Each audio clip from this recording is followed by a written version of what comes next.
Hey, remember when Joe Biden was going to give Liz Cheney a preemptive pardon? And everyone was like, why does Liz Cheney need a preemptive pardon? What did Liz Cheney do to require a preemptive pardon? Has Liz Cheney broken some kind of law? Well, the answer is props. Yeah, probably. You know, everyone who hates Donald Trump and was working toward his demise, they probably stretched their boundaries a little. They probably worked outside the legal parameters of whatever jurisdiction they had when they were investigating him. And that, you know, Liz Cheney's knows she hates Donald Trump more than anyone else. So she was willing to, I guess, go to witness tampering is what they're saying. Anyway, this is a breaking news story coming out of the House of Representatives as they are diligently working to drum up some, you know, finalize some business as it would be, you know, keep the government afloat, keep the government working, keep the government operating before they go away for the holiday. Also, they're trying to make sure that they're investigating the right people, because this is it. They're going to go away. They're going to come back. They're going to have a couple more weeks, and then we're going to have a brand new Congress. And it will be a Republican Congress with a slim majority, but it will be under the guidance and working with the Republican Senate and the Republican White House. So it'll be interesting to see what happens. And like I said, they want to get everything. They want to get all their ducks in a row, quacking and swimming and laying eggs. Ducks lay eggs, right? Yeah, they do. And all that great stuff before they leave for the December holiday. And I guess investigating Liz Cheney for potential witness tampering is on somebody's list, and I'll be honest with you, I am all for that. We'll bring you the complete report here in just a minute, but we've got other big news. Canada's collapsing, and it's all because of Donald Trump, which I'm all about, man. I'm here for it. Canada's needed an overhaul for a very long time. It's one of the biggest wasted plots of land in the entire world, and now the Canadian government is going just like the coyote. In fact, Pierre Poilievre basically used the Wile E. Coyote reference that I used yesterday in the Parliament. He was talking about how the bus was off the cliff and it was falling down in the ravine, and now Canadians are in a ravine of debt, and there's going to be an anvil that falls on there. It was very Hanna-Barbera of him, and I'm very excited that he listened to the show. Thank you, Pierre Poilievre, who may be the next Prime Minister of Canada. We'll get to that in just a minute. Plus, we've got a Kaye's kid today, which is always exciting, really thrilling. A very cute young girl today. She's 8, and she has kidney failure. She goes through dialysis all the time, and we were able to make one of her dreams come true with the help of Dreams Come True. And you'll meet our Kaye's kid. Her name's Paisley, and you're going to meet her and see us give her dream gift for Christmas. That's all coming up later on today. So like I said, a lot going on. A very, very, very busy day, and I'm glad that you could be here for it. Don't forget to subscribe. We had a lot of new people every single day subscribing to the channel and liking our posts and make sure you set those notifications too. I always stress the importance of the notifications, because especially moving into the holiday season, I ain't gonna lie to you. I'm not going to be here every single day going live because it's Christmas and I want to spend time with my family, and we're going to be traveling, and there's going to be gifts, and I might be drunk half the time, and you don't want me on here slurring my words. So during the break, we're going to take a couple days off from the live show. I mean, let's face it, you're not going to be listening on Christmas. You've got better things to do on Christmas Eve. And if you don't, you got to reflect on your life and your life decisions. That's me. This is life coach Mark now. If you are looking around on Christmas Day going, where's Mark Kaye Saves the Republic? Why isn't Mark Kaye live? Then you've got to reassess where you are in your own life. But anyway, we will be releasing content. There's going to be videos. There's going to be short films. There's going to be shorts. There's going to be all kinds of stuff. We're also, you know what else we're going to do? We're going to have a couple of podcasts, special podcasts that you can download on any of our podcast platforms. So check that out, man. Look for it. Because, and in fact, you don't have to look for it. Just hit the notification bell and it will come looking for you. If you hit the notification bell, if you subscribe to this channel, odds are you don't have to look for anything. It will be hand delivered to you on whatever your platform, your preferred platform is. So go ahead and do that right now before we move on any further. All right, time to move on. I also don't know if you saw this before we get to the nitty gritty. What's her name? Ketanji Brown Jackson. Ketanji Brown Jackson, you may remember her. She was chosen to be a Supreme Court justice by Joe Biden based on two factors: her sex and her race. When Joe Biden had the opportunity to select a Supreme Court justice, he wandered into that little room with the microphones and he goes, I don't know who it's going to be yet, but I'll tell you this. It's going to be a black woman. And in one fell swoop, in one sentence, with those, it's going to be a black woman. With those 7 words, he basically reduced Ketanji Brown Jackson to a woman of color. And nothing else. Not a qualified jurist, not a judge of overwhelming stature who could waltz into the Supreme Court and decide these important cases of constitutionality with the best of them. No, a black woman. That's what he goes. I don't know who it's going to be, but it's going to be a black woman. And then they went out and they tried to find one, and they did. And now she's a Supreme Court justice, but also apparently a Broadway aficionado and wannabe star. This is, I guess, one of her dreams was to be on Broadway. So Justice Ketanji Brown Jackson from the United States Supreme Court made her, I don't know if it was a debut appearance, but made an appearance in what I believe is, and I could be mistaken on this, so don't fact check me, I believe is a gay musical version. It's important. You got to throw in the musical when you're not.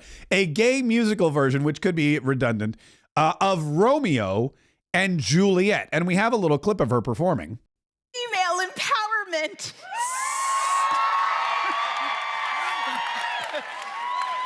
Sick. Yeah. So that I can't play anymore because the music's copyrighted and I don't want to, the copyright strikes, they come for you. They know they can find me. They can find me before I even play the copyright. They know that I know what you're about to do. But she had a couple lines. She went around, she sang and she danced, and this is her again. She's off are the black robes of justice. On are these frilly light blue Broadway gay Romeo and Juliet clothes. Female empowerment.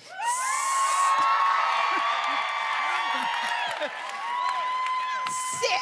Yeah, that's what my thoughts exactly. Female empowerment. Sick. That was her line. Anyway, so we have a music. I don't want to hear anyone else ever complain about any of the other Supreme Court justices after seeing that. I don't want to hear anyone complain about Brett Kavanaugh liking beer. I don't want to hear anyone complain about Clarence Thomas, sleeping overnight in the Walmart parking lot in his RV. I don't want to hear anyone talking about Amy Coney Barrett going to church. I don't want to hear any more complaints. If this is what Ketanji Brown Jackson does in her spare time, fine. But don't come at me with any of these other justices. Female empowerment.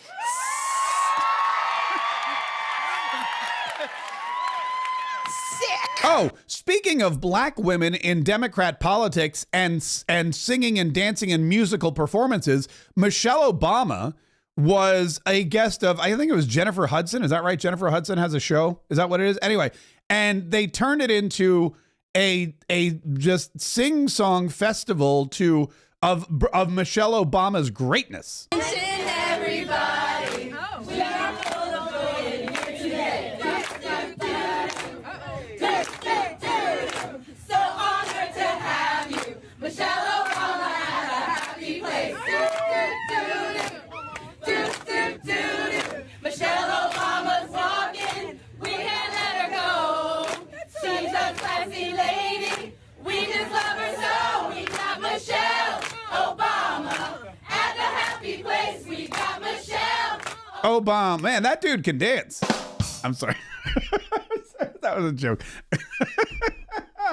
We got Michelle Obama at the happy place. What is the happy place? I don't watch Jennifer Hudson's show. I don't know what the happy place is, but to me, the happy place is something totally different.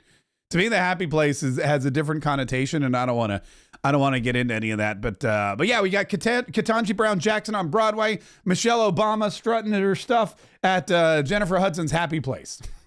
I can't believe this is the world that I live in sometimes, folks. But this is it. This is the world. This is the life I've chosen, and I will accept all of the consequences. All right, let's get to the news, shall we? We got a lot to talk about. We got a drone update. We have a drone update about what's going on in New Jersey with these drones. You remember yesterday we played you what's his name, Ferguson, the guy who went on TikTok from Kansas. He's a drone maker, works for Saxon Aerospace. And he said, I think these drones are out there at night.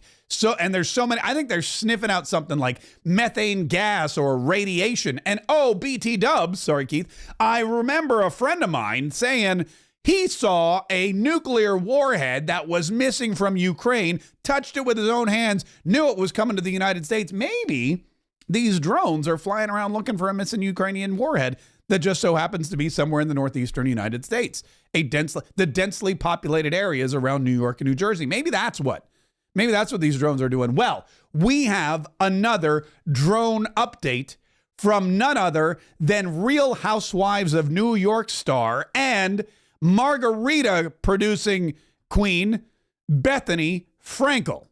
You're going to think I'm nuts, but why should today be any different than any other day? Also, that is an accurate statement.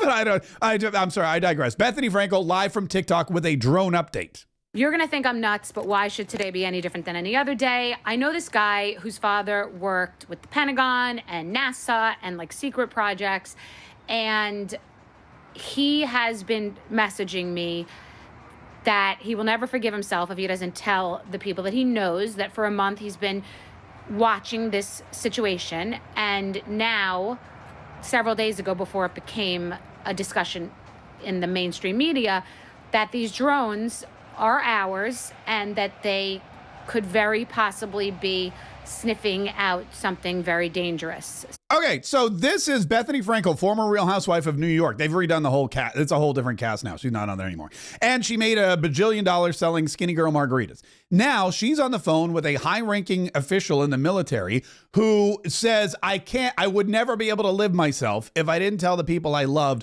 what was going on. And he's now corroborating the story we heard yesterday on TikTok from the dude in Kansas, saying these drones are sniffing out something highly, highly dangerous. Missing dangerous W from the war, and that areas that coincide with where the drones have been seen have spiked in radiation. So, okay, by the way, is a missing W, is that a warhead, I guess is what she's saying. She's calling it a W. I guess she does. Maybe she thinks it's a bad word or something, but she goes, there's a missing W and the areas where the drones are have spiked in radiation. So according to Bethany Frankel's friend on the inside, and according to John Ferguson's friend on the inside, these stories are kind of adding up now that there's some kind of radiation activity. Could be a missing warhead from Ukraine. We're not really sure, but the drones are out there and they are looking for something and they're not going to stop till they find it. He said it's time to think about where I am and that I might want to go somewhere with my daughter.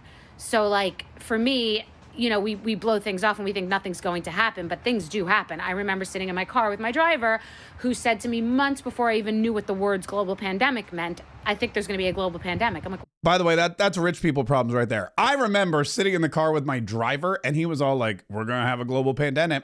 And I was like, what is a global pandemic? And then he was like, you know, it's when everybody gets sick. And I was like, just drive, driver. Talking about. I mean, if he had bet the markets, he would have been a billionaire.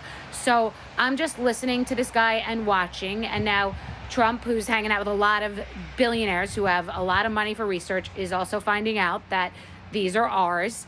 And what were the government's choices? A, tell us that that's what they're doing and widespread panic and pandemonium, or B, do what they're doing. But something is wrong because otherwise they would eliminate them. And everyone's being very cagey. So what do you think? Okay, so Bethany Frankel saying, look, it almost sounds like she's taking the side of the government saying, what's the government's choice? They know these drones are out there. They know these drones are looking for a military warhead or some kind of radiation or something that's gone missing. They know that's happening, but are they supposed to tell everybody, hey, don't worry about the drones. They're looking for a nuclear warhead that's gone missing because we don't know where it is. We think it's somewhere in New Jersey. Now have a Merry Christmas. Is that what they're supposed to do? So that there would be mass chaos and people would be fleeing and there'd be panic all through the streets. Everyone would be moving to Florida, which they've already been doing because, again, of the aforementioned pandemic and the government response to it. Is that what we should do? So she goes on TikTok and basically tells everybody, hey, here's what's happening. But it looks like a lot of folks are going to be leaving the area as a result of these drones flying over looking for whatever it is they're looking for. Now, she also said President Donald Trump hangs out with billionaires, so he knows what's going on too. President Trump knows what's going on because he's the president-elect of the United States, And he gets high security briefings. He gets national security briefings every single day, just like the president does. As soon as you become president-elect, you are privy to the same top secret information, and your job is to know what's going on and to protect the people of the United States. And so Donald Trump was asked about, and basically he said that yesterday. He said this yesterday at Mar-a-Lago. He was doing a joint press conference with Masa Son, the CEO of SoftBank, who just brought a $100 billion pledge to Mar-a-Lago, saying, I'm going to invest $100 billion in the United States in technology and AI. And Donald Trump said, thanks. Why don't you make it $200 billion? That happened, by the way. I have the clip. But first, he was asked about the drones. And listen carefully to what Donald Trump said about the drones. Can you comment on the drones that are flying around New Jersey ports? It seems like the American people have a big disconnect. The government knows what is happening. Look, our military knows where they took off from.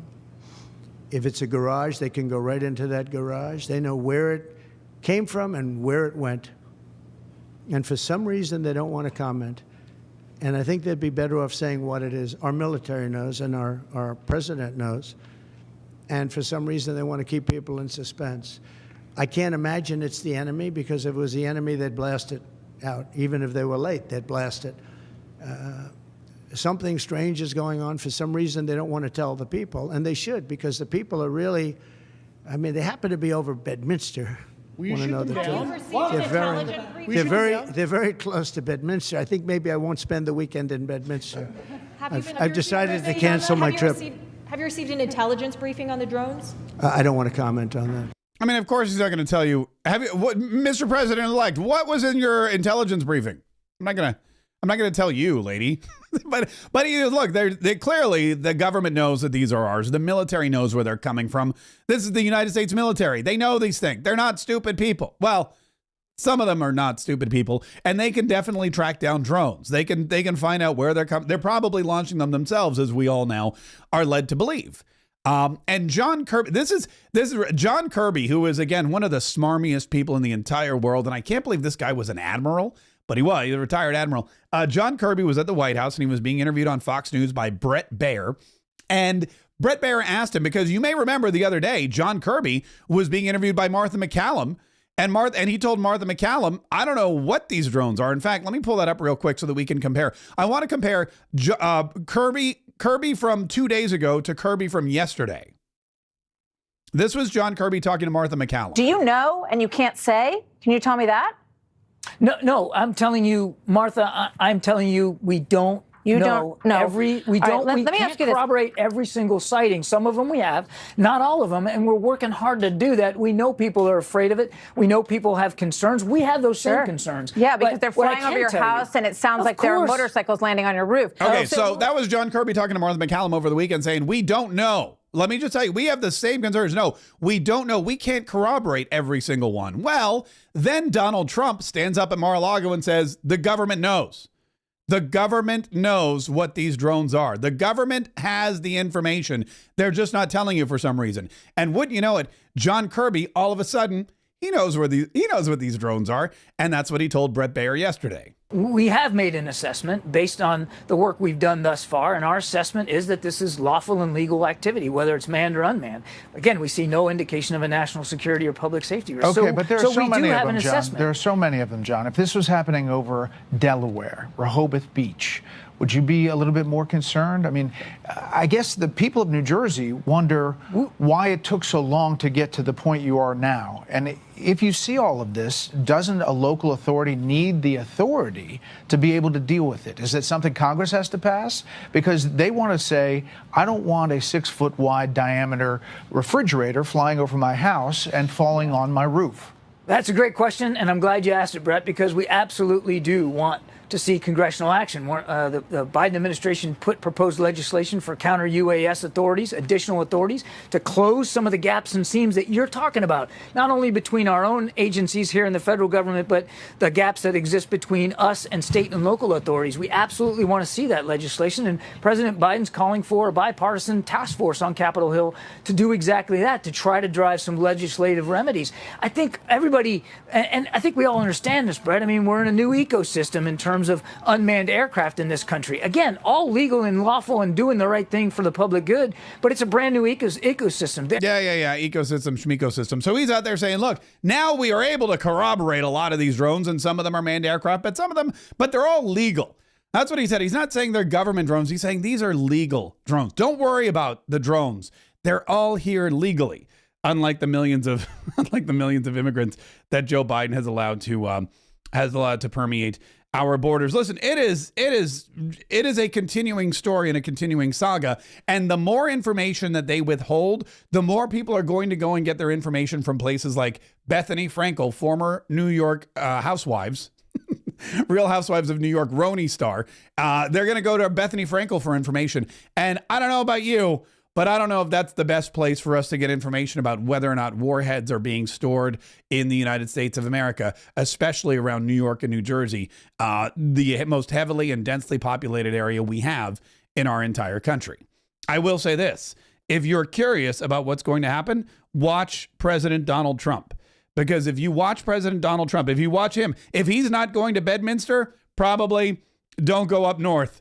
That's all I'm saying. That's probably a safe bet. If he's not going to Bedminster, don't go up north for the holidays. Stay down south. That's my advice to you. All right, let's talk a little bit about Canada, shall we? Because President Donald Trump, and I promise I'm going to get to Liz Cheney and the potential criminal investigation and charges being brought against her for witness tampering. That's a breaking story. It's coming up. I promise you. But before that, Canada is in chaos. Canada, our neighbor to the north, is in chaos. Canada has basically fallen. And you have no one to blame but, well, Justin Trudeau. And he got a little shove from President Donald Trump. You may remember the other day that President Donald Trump let me plug in my iPad so you can see it. President Donald Trump the other day had dinner with Justin Trudeau because Justin Trudeau decided he needed to fly to Mar-a-Lago. Why did he need to fly to Mar-a-Lago? Well, probably because he heard about the top-rate 5-star spa and the meals that were there. And, all the other leaders go to Mar-a-Lago. Why shouldn't he? But also because President threatened to impose tariffs. He threatened to impose massive tariffs of 25% on Canada if they didn't get their border in check. Because a lot of these illegals are coming over the Canadian border. A lot of these terrorists and these evil deed doers are coming through the Canadian border. And Justin Trudeau has done absolutely nothing to mitigate the number of illegal immigrants and drugs and all the other problems coming across the Canadian border into the United States of America. So Donald Trump said, you got to step it up. You got to step up your efforts or I'm going to impose a 25% tax on you. To which Justin Trudeau said, no way, eh? Hold on. I'm coming down, eh? Make a place for me at dinner at Mar-a-Lago. I'll be right there. And Donald Trump met with him. They had a nice meal. During that meal, you may recall that Donald Trump suggested to Justin Trudeau, if you're worried about the tariffs, if it's going to destroy your economy, why don't you become the 51st state and you can be governor? And we know that because he wrote about it on Truth Social. He said it was a pleasure to have dinner the other night with Governor Justin Trudeau of the great state of Canada. I look forward to seeing the governor again soon so that we may continue our in-depth talks on tariffs and trade, the results of which will be truly spectacular for all. So Donald Trump has no problem trolling the Prime Minister of Canada openly. I mean, he's just openly trolling. He's out there saying, look, this guy should be this should be the 51st state and he can be the governor and all will be right with the world. And as a result, Justin Trudeau has totally lost the confidence of his people by posting on Truth Social, by demoralizing and by demeaning Justin Trudeau in the way that Donald Trump did.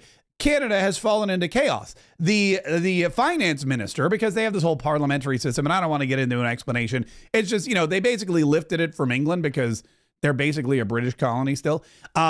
Canada has this whole parliamentary system, and the finance minister, who has been working kind of side by side with Justin Trudeau for years, who has been kind of his right-hand woman, has been in the shadows, not speaking up, trying to keep him in check, trying to keep him from totally destroying the country. She quit her job and wrote an incredibly fiery letter yesterday, throwing him totally under the bus. which he tried to do to her. Again, there's a whole dramatic backstory that you don't need to know about. But basically, by quitting right before she was supposed to deliver her budget, she basically said Justin Trudeau is horrible. He's not a serious person. He doesn't have the backbone to stand up to Donald Trump. He's the reason Canada's in chaos. He's the reason we're all at the bottom of the ravine, and he needs to go. And Justin Trudeau has now been floating signs that he may resign and call for an election, which everybody in the Canadian Parliament is also screaming for at the top of their lungs. This is as serious as it gets. The finance minister quit hours before she was supposed to do this, and she doesn't have confidence in this prime minister. No one does. This man is a disgrace, and we need an election now. And that's basically, Canada is like one of those, like I told you, there's a bunch of Canada and England and a bunch of them. What happens is they don't have a set election date or time period. They call elections. Whenever there's a reason for the people in charge of the leadership to change, whenever there's some kind of massive crisis, like for example, your finance minister quitting and your budget not getting approved, also your prime minister being a big jerk face and being totally, just belittled and treated like a child by the president of the United States.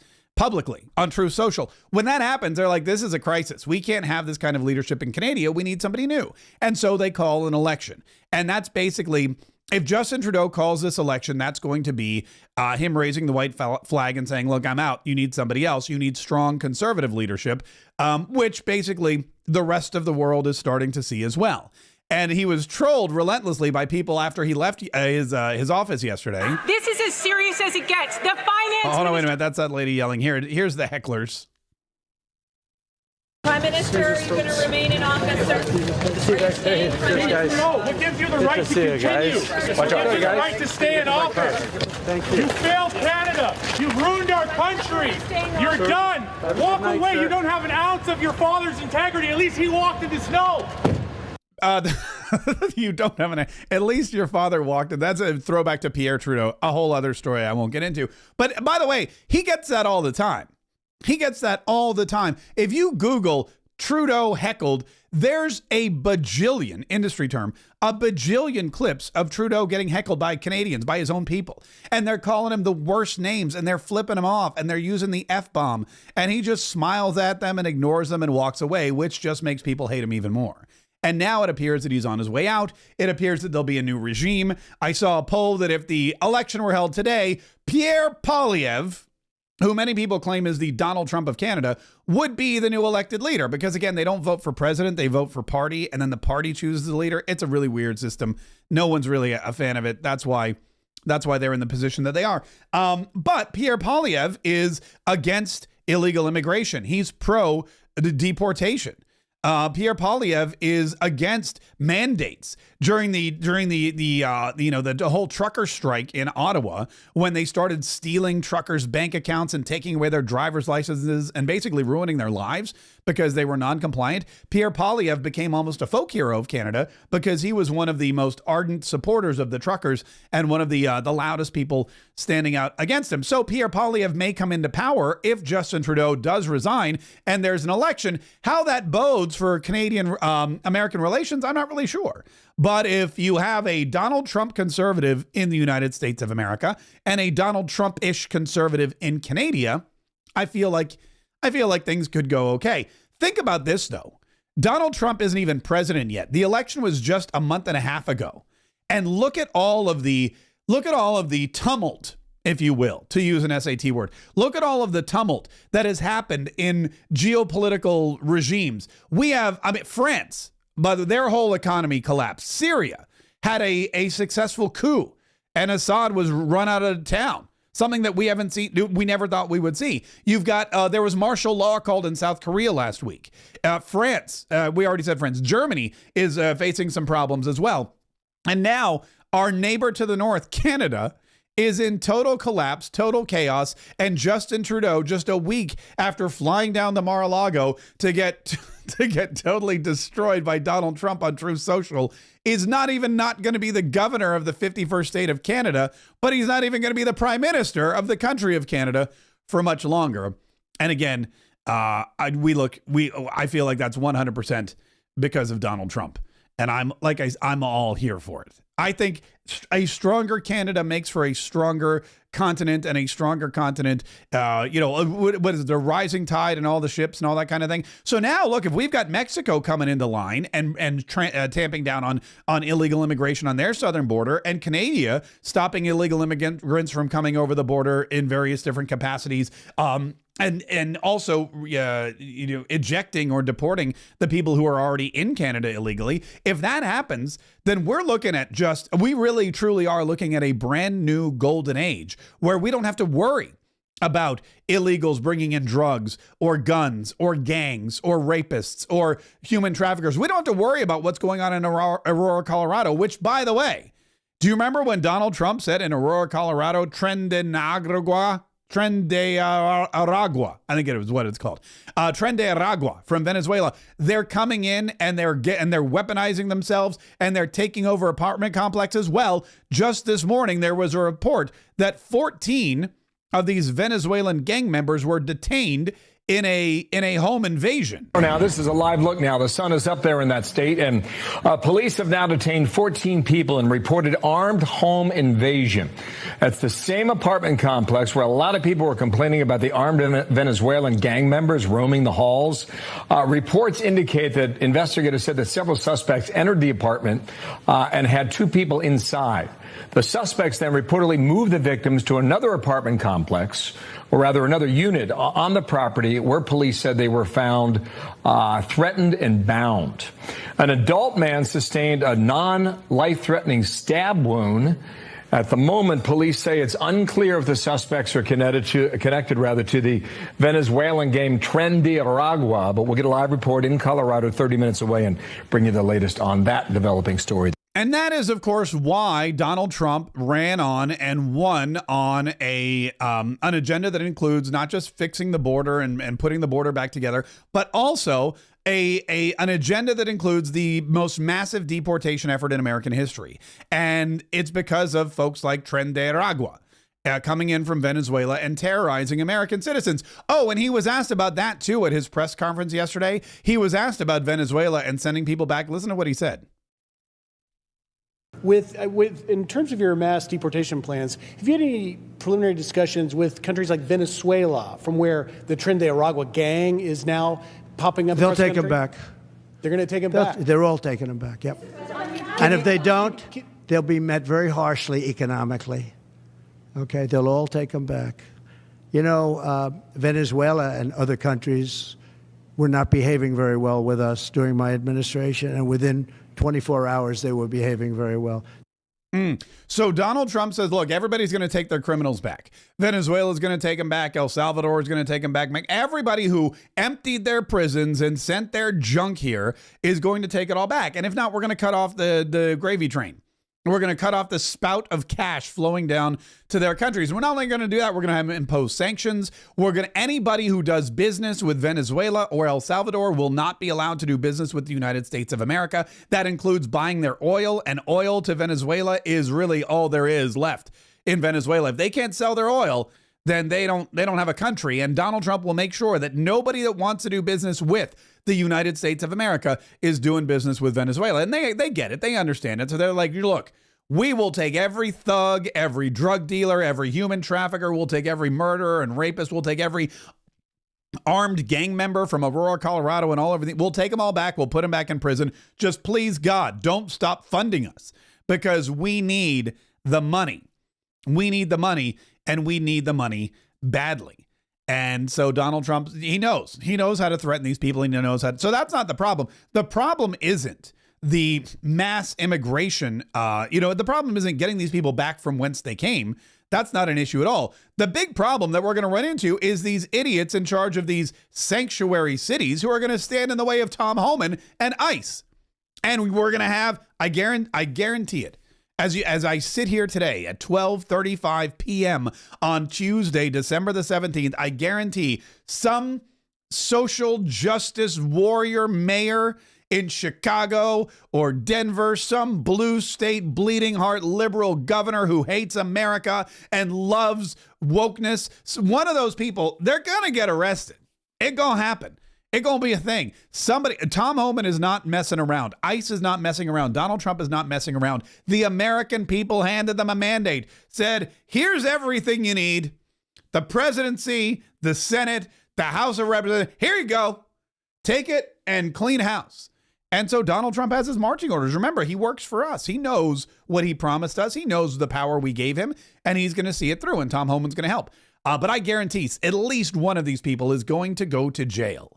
And it's going to be a wake-up call to a lot of people, because you cannot interfere with federal law enforcement. You cannot interfere with a federal investigation or harbor an illegal criminal that the feds are chasing. It's called, wait for it, you ready?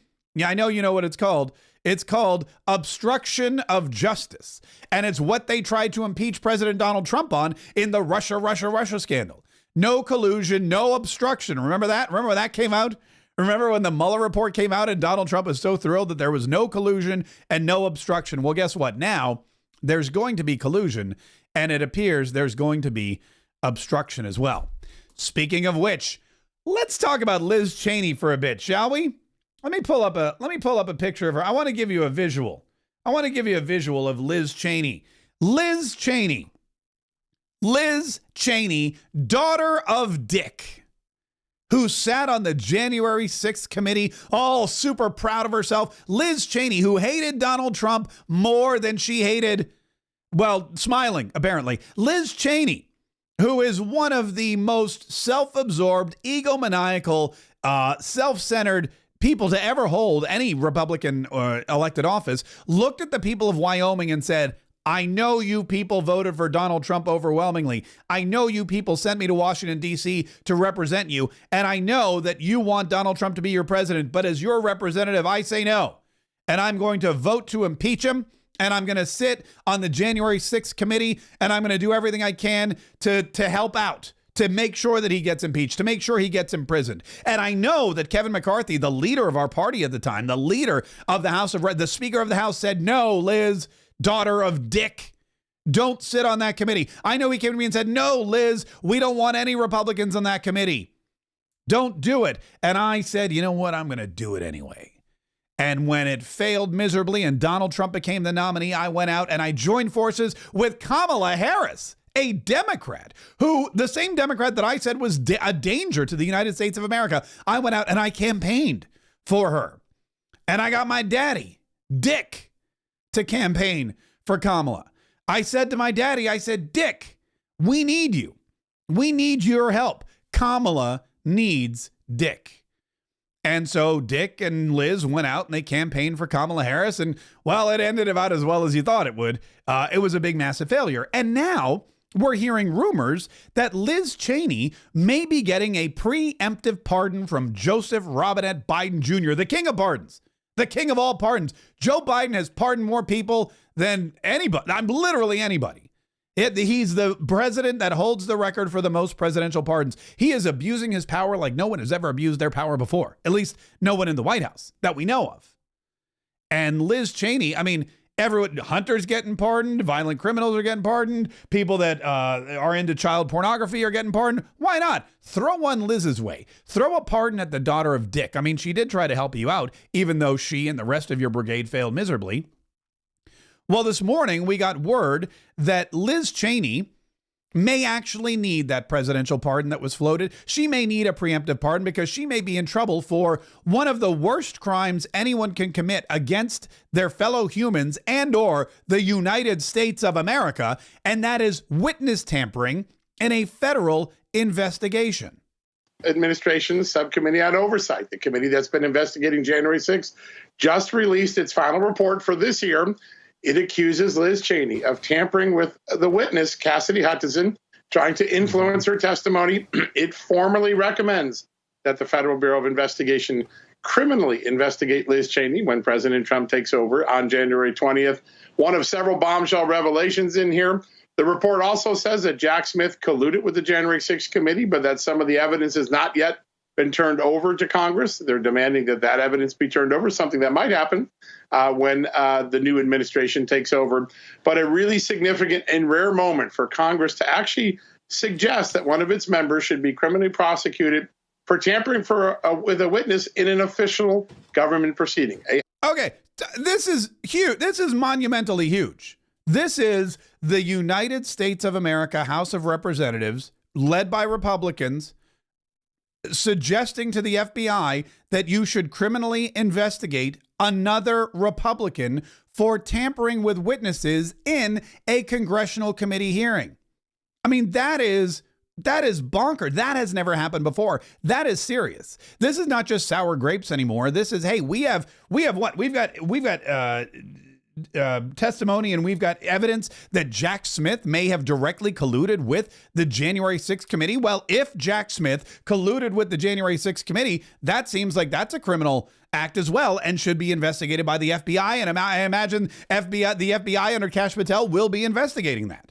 And Liz Cheney, if she's working with whether Cassidy Hutchinson, you may remember this whole thing. This was the whole thing with the limo driver. In fact, I think this guy gets into it. Hearing the January 6th House hearing. As you remember, Cassidy Hutchinson was the bombshell witness for the Democrats, claimed that Donald Trump tried to commandeer the presidential limousine, take it to the Capitol. We now know that wasn't true. The Secret Service had already told Liz Cheney it wasn't true. She presented the evidence anyways to the American public, tried to give it credence. There's some other testimony where Cassidy Hutchinson talks about a document she claims she wrote it. She didn't. Someone else wrote it. All of that is laid out in this report. But the headline is Liz Cheney could be facing an FBI criminal investigation based on this information that Congress has transmitted this morning. Okay, so Liz Cheney, Cassidy Hutchinson, by the way, she was the one you may remember. She said, I think, I may be remembering it wrong, but I want to say she said something at first where Donald Trump was like throwing plates with ketchup on them and ketchup staining the walls, or there was some kind of massive outburst of anger by President Donald Trump that she witnessed. That was like the first thing. Then she said that on January 6th, Donald Trump wanted to go to the Capitol building to be with his people, and he leapt into the presidential limo, the Beast, they call it. And he said to the driver, who is a trained Secret Service agent, and who, by the way, is not in the Beast, like sitting there alone. There's multiple agents. For Donald Trump to go from wherever he was, jump into the limousine, and start demanding the Secret Service agent in charge start driving away. And he said, take me to the Capitol. And the Secret Service agent said, sir, I'm sorry, I cannot. And Donald Trump lunged across this massively large limousine with bulletproof glass and encasements everywhere. And by the way, 74 years old at the time. And I'm not saying that age is a factor with Donald Trump. He's in great shape. Guy golfs all the time. He can walk around. He doesn't trip and fall like Joe Biden does. Great shape, this guy. But he lunges across a limousine through bulletproof glass and casings, fights back a much younger 20, maybe 30-year-old, buff, well-trained, on-duty Secret Service agent, and grabs the steering wheel of the Beast like he's going to somehow drive it to the Capitol building. It was totally unbelievable. Nobody would have believed that. It sounds like something stupid out of some kind of Hollywood movie, some kind of blockbuster. But Liz Cheney pushed it off as actual testimony and actual credible witness testimony. And apparently, according to this report now, according to this recommendation by the House Oversight Committee, there was not only no bearing for it, but also Liz Cheney may have tampered with the witness in putting that testimony forward. And I'm curious to see what more. There's a little bit more of this conversation I want to play for you. John, a quick follow-up real quick. I'm looking at witness tampering, obviously a federal crime, up to potentially 20 years in prison if this is witness tampering. A very serious allegation. And as we now know from the reporting we did a few months ago, Liz Cheney was communicating to Cassidy Hutchinson around her lawyer. She was represented by a lawyer. When you go out and reach out to someone around their lawyer, you're violating the D.C. bar ethics, which, by the way, Liz Cheney was a barred lawyer in D.C., so she was obligated to follow those rules. But it goes beyond that. It suggests that she was trying to influence the testimony, get her to say things that would make Donald Trump look worse. This is a very serious allegation from Chairman Barry Loudermilk, the head of this committee, the guy who's run the counter January 6th investigation that has found so many things we were denied and not told about in the earlier probe. But a really significant moment today. And you're right. If the FBI were to pursue charges, this would be a very serious crime and one that could carry some serious prison time. Oh, man, Liz Cheney going to jail. Wow. Could you imagine if Kash Patel, the new head of the FBI, the new director of the FBI, working with Pam Bondi, the new attorney general, rooting out deep state, disgustingness, were able to prove beyond a shadow of a doubt to a jury of her peers that Liz Cheney not only tampered with a witness, but went around, circumvented the legal process, went around her attorney, communicated with her directly, which is something that could get her disbarred, not just imprisoned. If they could prove all of that and Liz Cheney goes to jail, that would be something. That would be amazing. That would be incredible. That would be something that somebody would probably want a preemptive pardon for. It's probably something that would make somebody go to the outgoing president and say, ooh, me, I would like a pardon as well. I can't tell you what I did, but I know that they know what I did, and a pardon from you on the way out the door would be fantastic. I'm sure Adam Schiff this morning is holding his hand in the air saying, don't forget about me. Now, I haven't been charged yet either, but, a preemptive pardon would be great. Dr. Fauci was the other one that was being rumored to be pardoned. But look, if there's any truth to any of this, then that is why the rumors of a preemptive pardon have been flying around like drones in the New Jersey sky. Anyway, we'll have more on that. Coming up. Right now, though, oh man, I'm so stoked. I'm so stoked to bring you our Kaye's Kid today. Paisley is 8 years old. Super cute. She was a little scared. I scared her a little bit. But at the end of the day, she got a dream gift that she is going to just love. And hearing her story and watching her get her gift and seeing the interaction is just, look, if you're not in the Christmas spirit yet, I know you're stressed. I know you're like last minute gifts and spending all this money and drones flying around. And am I going to have a nuclear warhead Christmas if I live in New Jersey? I know all the stuff that's going through your head. I know that you're stressed about the holidays and people coming over, and then there's a whole new year and kids are out of school and there's exams and God knows what. But if you want to de-stress for just a moment, if you want to put everything in perspective, if you want to take a look at your problems and say, you know what, they're not that bad, and there is good, and there are good people, there's joy in this season, this is going to do it for you. Because what we're about to witness, what I'm about to show you with Paisley and Kaye's kids, is only possible because of great people like you, because of all the Patriots from all over the world who have donated. When we did our poker tournament, we had a bunch of people come in from all over. We had a guy from Oklahoma. He actually won the gosh darn thing. We had people coming in from Oregon. We had people coming in from Georgia, from all over the country. When we did our election night party, same thing. Patriots galore descended on Jacksonville. Every single day as I broadcast here from Mar-a-Lago at Patriot HQ, there are thousands. Right now, there's thousands of Patriots watching on Facebook, on YouTube, on Rumble. We got almost 2,000 Patriots watching. And all of you and all of your donations and all of your support make all of this possible every single year. So take a minute and bask in the glory of what you yourself have done and feel the spirit of Christmas as you watch today, day 9 in the 12 days of Christmas. Okay, Paisley's here. I just got word. She's 9 years old. She's so cute, and she loves country music. So we got her a cowgirl hat. And I know what you're thinking, Marquet, that's lame. I know. So we also got her tickets to see Kane Brown. She's gonna lose it. Yee-haw. Merry Christmas. Hi. Wait, are you Paisley? Yes. How are you? Good. Come on and have a seat. Okay. Okay. You weren't expecting me, were you? No. Let me ask you a question. Did they tell you why you're here today? I don't really know. You don't really know? Yeah. They interviewed me, I guess. You to be what? Interviewed. Are you excited about being interviewed? Kind of. We heard that you you spend a lot of time in the hospital. Is that right? Yes. Yeah. And why are you in the hospital so much? What's going on? Because I have dialysis. Dialysis? Yeah. And how often do you have to go there? Monday, Wednesday, Friday. Oh, so 3 days a week? Yeah. And how long does it take? Does it take a long time? About 3 hours. About 3 hours. 3 hours, 3 times a week. So that's... I don't really know. Is that like 9? I think 9 hours a week. Yeah. Yeah, basically. all right. And can you tell us, with the dialysis, does it make you feel better at all? It helps my kidneys. It helps your kidneys? Yeah. And what happened with your kidneys? Are they not working properly? They just don't like me, I guess.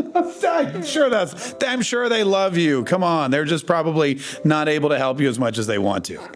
Probably. Yeah, probably. What do you like to do for fun when you're not, in the hospital? What do you like to do that puts a smile on your face? Play games, Yeah. go to concerts. What kind of music do you like?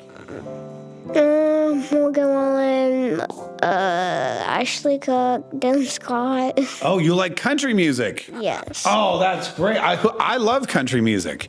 So do you like to dance or do you just like to listen to the music? Just listen to music. Yeah, that's pretty good. That's all. Those are Ashley Cook and Morgan Wallen. Do you know I drank that beer?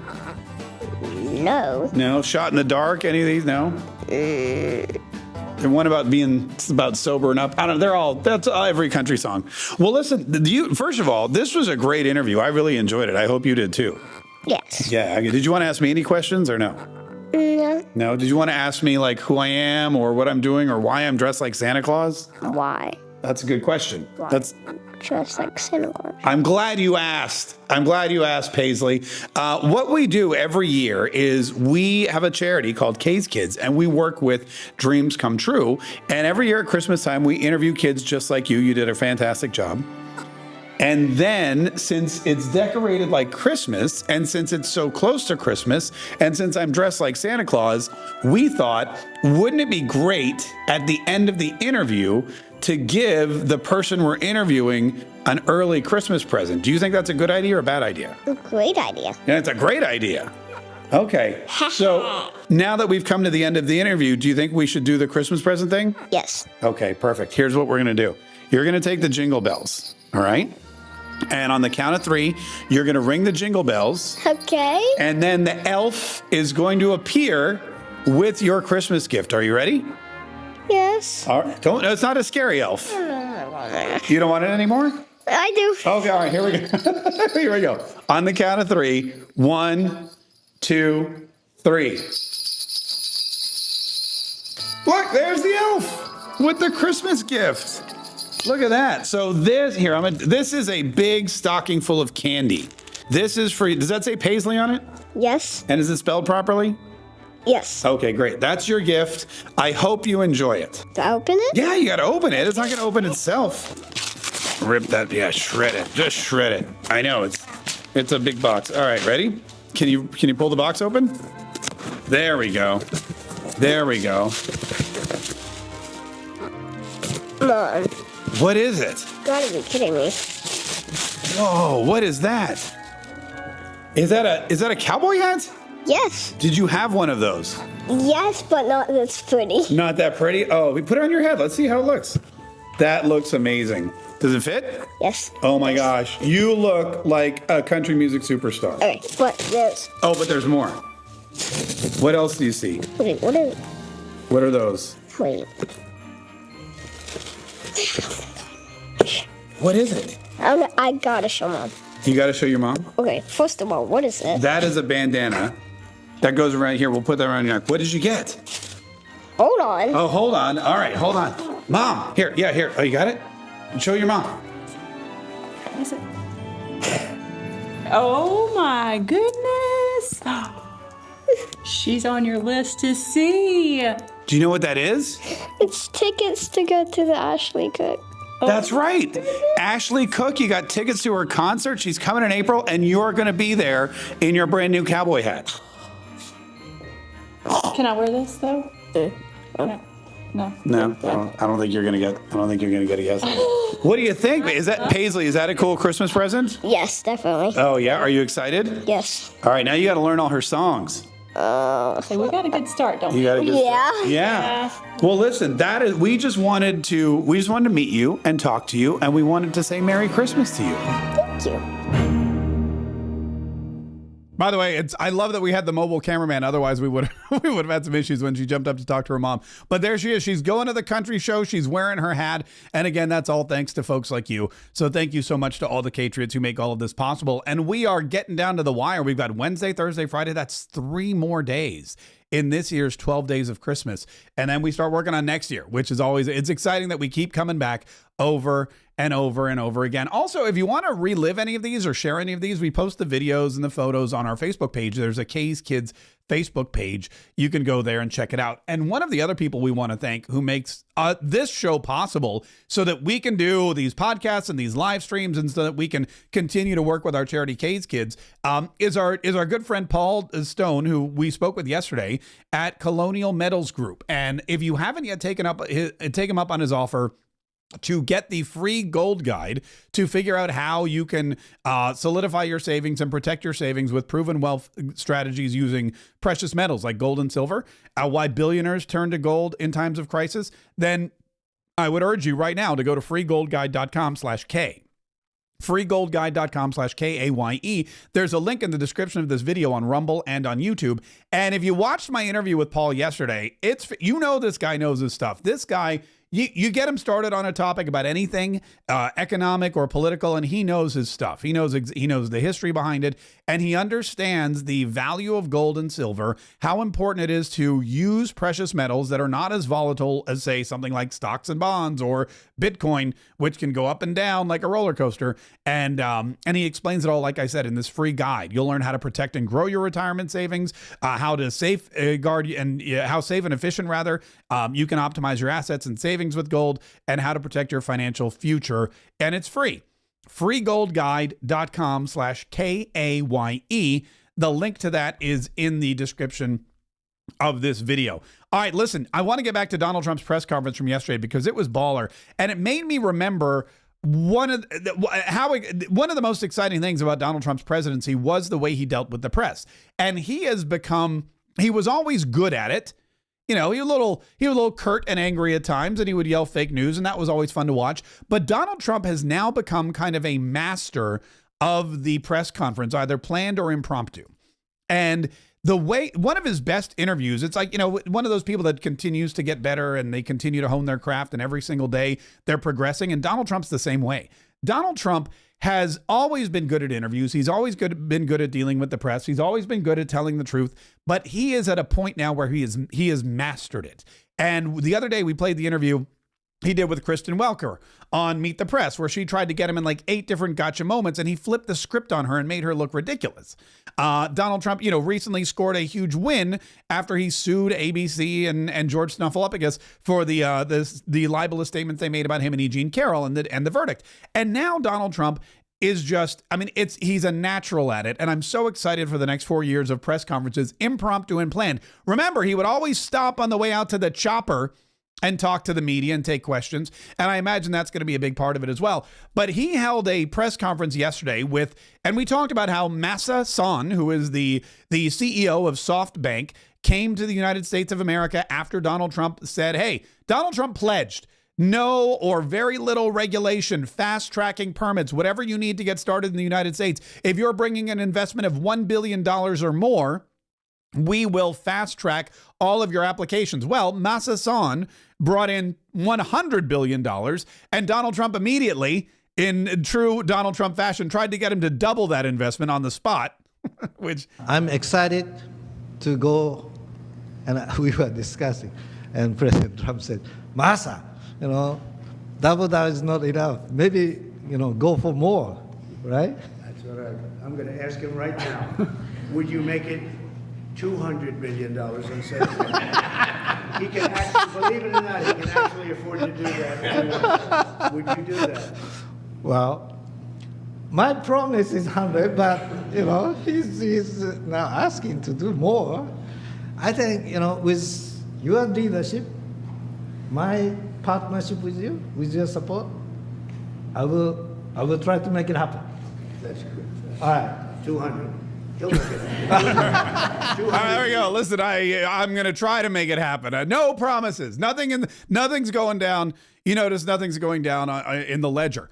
But that's how Donald Trump is. That's how he reacts with the press. That's how he works with the press. And they asked him about they asked him about RFK and the vaccines, and they tried to get him to announce that he wants to ban vaccines, which is not at all what he wants to do. And here was his answer. Do you want RFK Jr. to revoke any vaccines? No, I want him to come back with a report as to what he thinks. We're going to find out a lot. We're doing two things. We're going to have tremendous cost savings will come out of this. That's a minimum. And we're also going to have, and I think, very serious discussions about certain things, whether it's pesticides. Europe doesn't use pesticides, and yet they have a better mortality rate than we do. They don't use pesticides. In fact, they use it as an excuse not to take our farm product. We spend billions and billions of dollars on pesticides. And something bad's happening. Again, you take a look at autism today versus 20, 25 years ago, it's like not even believable. So we're going to have reports. No, nothing's going to happen very quickly. I think you're going to find that Bobby he's a very rational guy. I found him to be very rational. No, nothing, you're not going to lose the polio vaccine. That's not going to happen. I saw what happened with the polio. I have friends that were very much affected by that. I have friends from many years ago, and they have, obviously, they're still in not such good shape because of it. And many people died. And the moment they took that vaccine, it ended. Dr. Jonas Salk did a great job. So I don't anticipate that at all. So Donald Trump, in a masterful way, answers the question and says, no. And listen, I need you people to understand I'm not anti-vaccine. There's a lot of good vaccines. Jonas Salk created the polio vaccine. He saved millions of lives. That's a good one. But you can also take everything at face value. And all I've hired RFK Jr. to do is make decisions. I've hired this guy. And this is, look, here's a guy. Here's his book. The Real Anthony Fauci. Okay. By the way, this is a big book. I ordered this book. I'm like, I'll read it over Christmas. This book is big. The Real Anthony Fauci is like 450 pages, and the words are tiny. I don't wear glasses, but I may need them. I may need them to get through some of this. But The Real Anthony Fauci was his book, and Robert F. Kennedy Jr.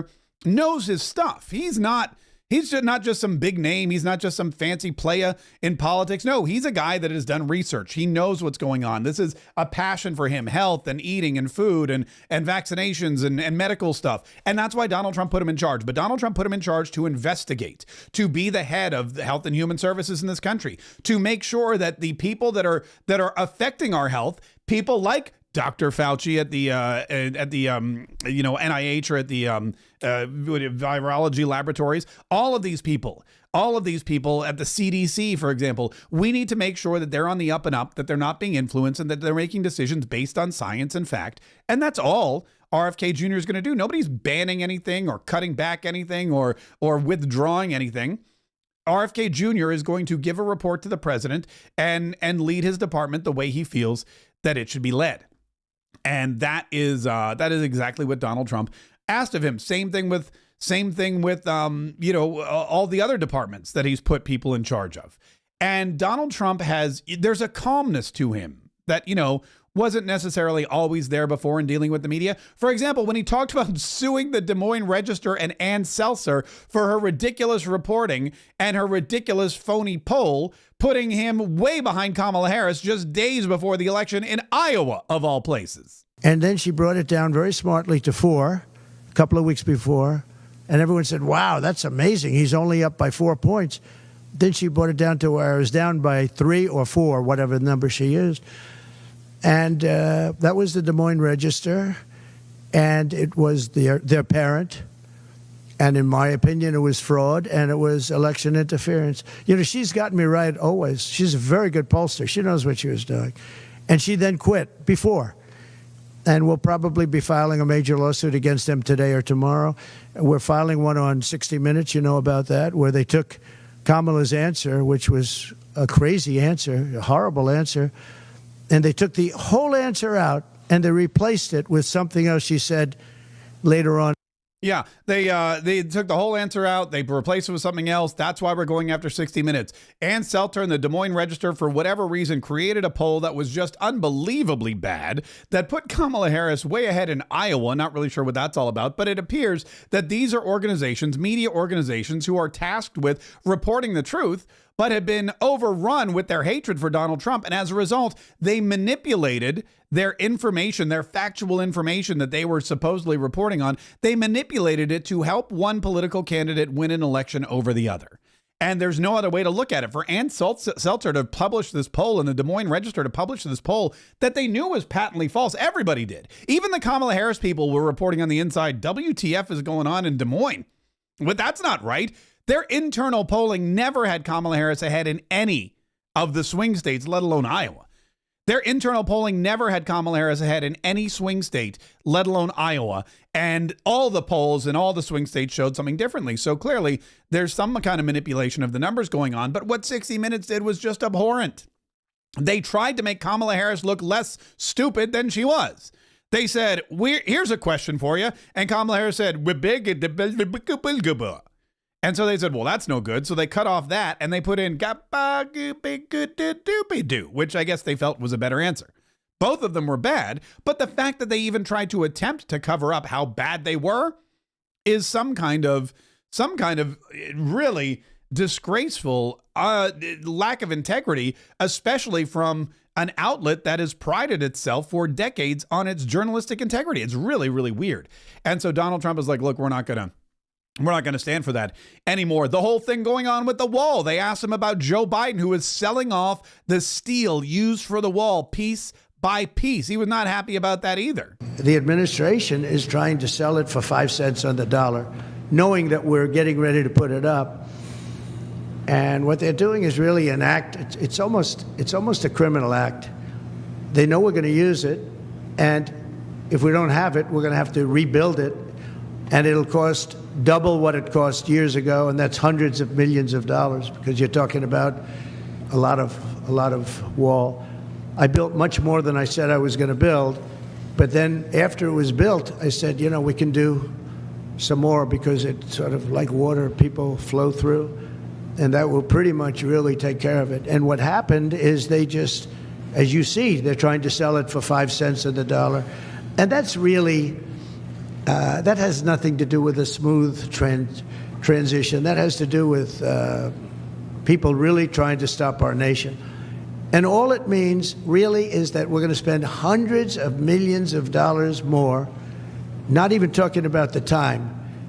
Time would be pretty long, but we'll spend hundreds of millions of dollars more on building the same wall that we already have. I mean, think about what he's saying. Think about what Joe Biden is doing. Think about what the Democrats are doing on their way out the door. They are taking materials that we own. Materials we own. Materials they know Donald Trump is going to use to rebuild the wall. They're taking those materials that we already paid for, that have just been sitting there for 4 years, that Donald Trump has crews ready to install, and they are selling them off, being carted away, auctioned off for pennies on the dollar, which means we're losing money because you and I have already paid for those materials. And now Joe Biden is selling them at a drastic discount. So there's money right out the window. Donald Trump, when he gets back to office on January 20th, is going to rebuild the wall. Everybody knows it.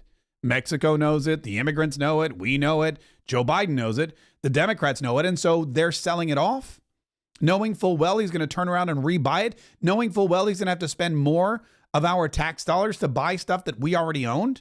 No one's going to blame Donald Trump for that. They're going to blame Joe Biden.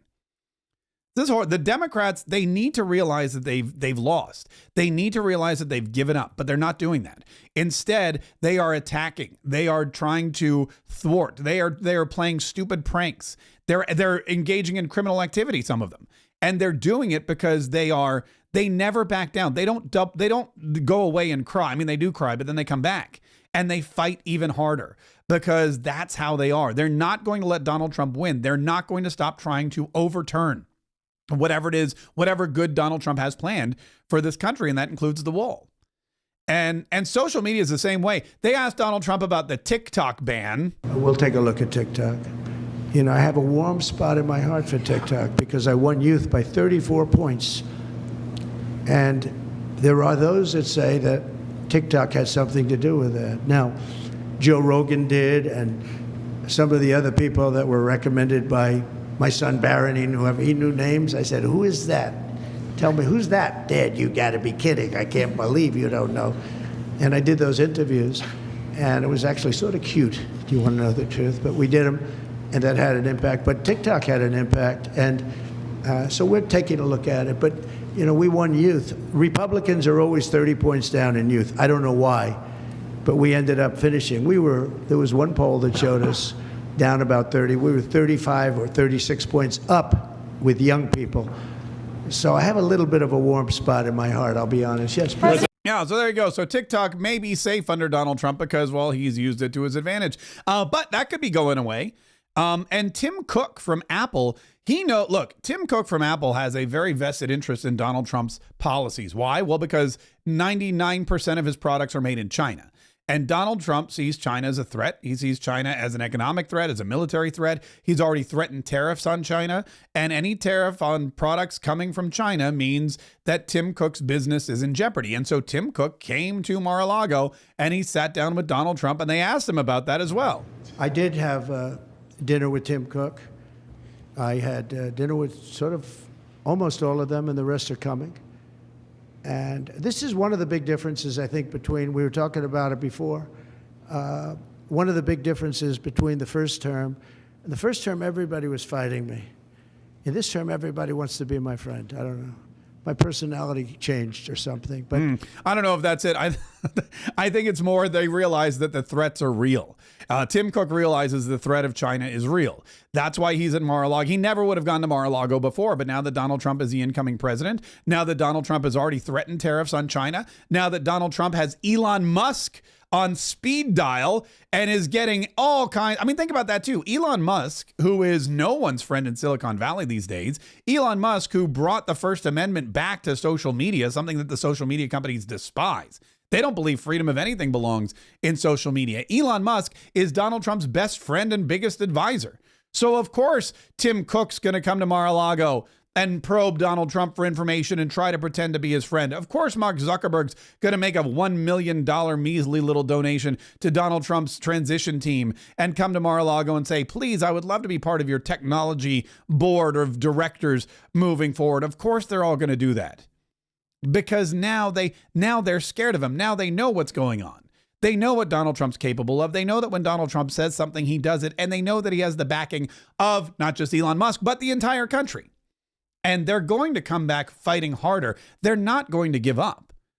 In Canada, they're not giving up this tariff battle. That's why they threw out Justin Trudeau, or they're about to. And they're going to find somebody who can try to stand up to Donald Trump. But if you think for a minute that Mark Zuckerberg is going to stop canceling you, if you think that Mark Zuckerberg is going to stop doxing you or putting you in Facebook jail, that's not true. If you think you're not going to find internet censorship, if you think that you're going to be able to say or do or post whatever you want on any social media platform and get away with it, no, that's not at all what's going to happen. As Donald Trump takes power, sure, there may be a grace period of 6 months or whatever, but as Donald Trump goes to Washington and as he takes power and as the Democrats ramp up their efforts to win back the House of Representatives, because that's it, the election of 2026 has already begun. And there's Democrats that are vowing not to go to the Capitol. I'm not going to the Capitol for the January 20th inauguration. I refuse. I'm boycotting. I have better things to do. The inauguration this year, by the way, lands on January 20th, as it always does. And it also happens to be Martin Luther King Jr. Day. And a lot of Democrats are using that as an excuse not to go. I'm going to go celebrate the Reverend Martin Luther King's memory. I'm not going to celebrate Donald Trump, who is a racist, misogynist, xenophobic, white supremacist, terrible, horrible, no good, very bad person. I'm not going to do that. So I'm going to go off. I'm not going to be there, which is great because I will be there. And the less crowded it is, the better. So any Democrats that don't want to go, I know a couple of people that could use your tickets. But that's what they're doing. They don't turn around and say, okay, we're on the opposite side of America. We're on the opposite side of history. We're going to change. The ladies on The View didn't wake up after November 5th and go, okay, we were wrong, then put on MAGA hats and go, USA, USA. No, they started lying even more. They doubled down. They have, at ABC News, in the last 6 weeks since the election, had to read not one, but two legally mandated apologies on The View, one about Matt Gaetz and one about Pete Hegseth, and they've had to now shell out $15 million because of lies told by George Snuffleupagus during that Nancy Mace interview. They're not going to give up. They're going to fight harder. You need to protect yourself. One of the things that I did early last year, and I've really been working on revamping, is create our American Conservative Empowerment Society, which I call ACES for short, because if you take American Conservative Empowerment Society, and we revamped the entire thing. First of all, it's free to join. Now it's free to join. And when you get in there, you can see it's built on a great platform called School, which is very conservative. You're not going to get thrown off. And what I've done is I've taken my Cancel Proof Cash Flow course. I wrote a book. You may remember it was called Cancel Proof. Here it is right here. Let me show you. Cancel Proof, my proven social media strategy for conservatives to thrive online. I wrote this book last year, sold a bunch of copies. A lot of people downloaded it. A lot of people loved it. They got a lot of help from it. And it's basically a roadmap for conservatives to not get canceled online. And there's some people that are like, I don't care. I'll say whatever I want. I'll do whatever. I'll poop post all day long. And if they cancel me, so be it. That's great. But there's a lot of people that rely on social media for their income. They rely on social media to be able to sell. They rely on social media to communicate.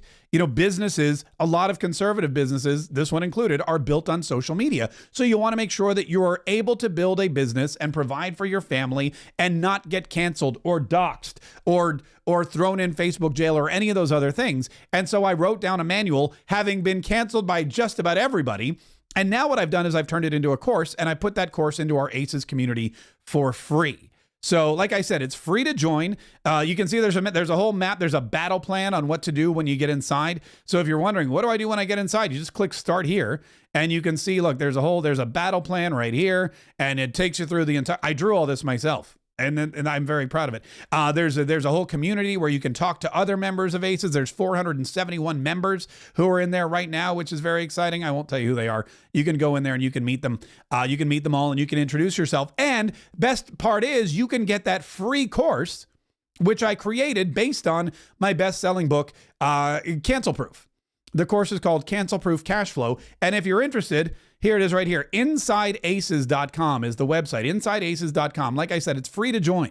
Consider it a Christmas present. Consider it my gift to you. Consider it my way of saying, hey, we need to stick together because, yes, Donald Trump won. Yes, there are more conservatives now than ever before. Yes, we're going to have a new golden age. Yes, we are all going to see amazing things happen. Financially, we're all going to have the ability to thrive. But we're also going to get attacked. It's going to be the best year, 2025, for conservatives and the worst year because we're going to have more opportunity than we've ever had. We're also going to have more adversity and more enemies. There are 7.4 million people, 74 million people, if you can believe it, who voted for Kamala Harris. That's 74 million people who still don't like you or me because of your political viewpoints and your political values. And ACES is a place where we can all stick together and empower each other for the next 4 years. Again, it's free to join. Go to InsideAces.com right now. InsideAces.com. Go through the Cancel Proof Cash Flow course. Let me know what you think.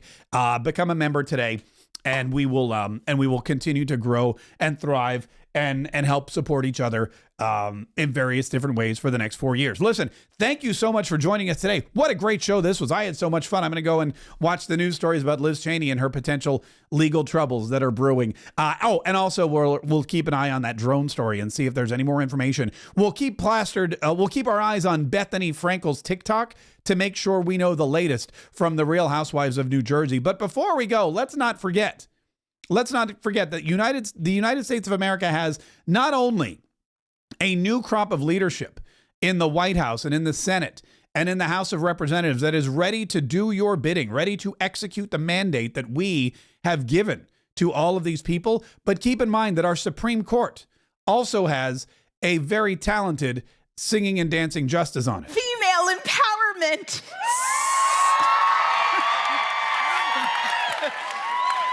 Sick. Yeah. Just thought I'd leave you with that. Hey, thanks so much for listening. Don't forget to subscribe. Don't forget to let every platform know that you love what you're listening to, that you love what you're watching and you want more of it. Like, share, hit the notifications because we are going to be here every single day. We're going to be chit-chatting. We're going to be talking. We're going to be sharing. We're going to be helping each other out. We're going to be informing you and inspiring you and enlightening you. And most importantly, entertaining you so that you feel enthusiastic about waking up every day. And standing up and saying, this is right, this is wrong, this is what I believe. And standing with us all together to fight, and continue to save the Republic. Once again, it's InsideAces.com if you want to get in there. I'm going to be in there tomorrow. Oh, and on Thursday this week, we have a live Q&K. I know what you're thinking, Mark. Isn't it Q&A? No, it's Q and K. because I brand basically everything. Go to InsideAces.com.